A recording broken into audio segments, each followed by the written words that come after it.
Marchosius, god of the stove, born from a spark when stone struck stone.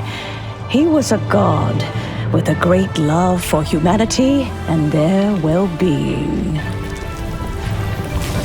Millennia ago, the people sought to expand their city.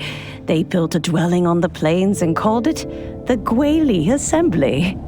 The Stove God cared greatly for the people, turning himself into minions who went into every home, fostering food and solidarity alike. Alas, their home was taken by a flood.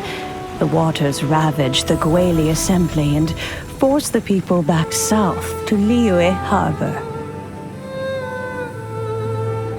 Though the distance was not far, the journey was plagued by a terrible storm. For a dozen days, the Adepti stayed by their side. During this time, the Stove God cooked an ancient delicacy, flatbread with a meat sauce to stave off the cold and damp, fit for those on the move. Centuries later, disaster and plague arose once more. The Stove God would appear no longer, for he placed all of his power into the land itself to quell the calamities. His power expended, and his wits greatly reduced. Thus his body decreased in size. By the time he parted ways with us, he wasn't even the height of a human. He told Rex Lapis and I of the dishes that bring joy and of the secrets of the flame, then went into the mountains and entered into a long slumber.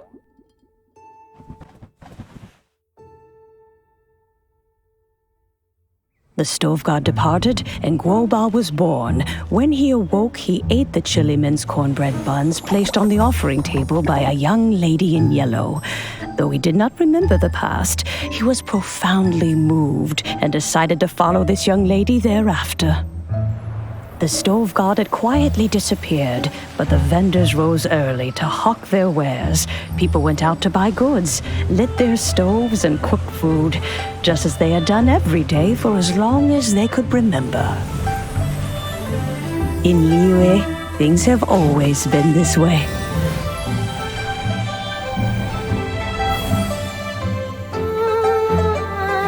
Nature provides, the mountains rejoice. We are blessed by heaven's good grace. Years have gone by. The world has transformed, but our way of life survives.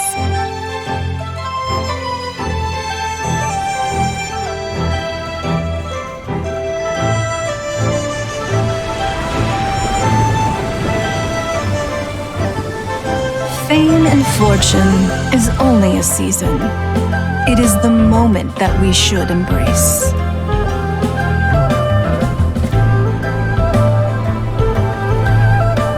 Past meets present. Heritage becomes legacy. Long into the future may we thrive.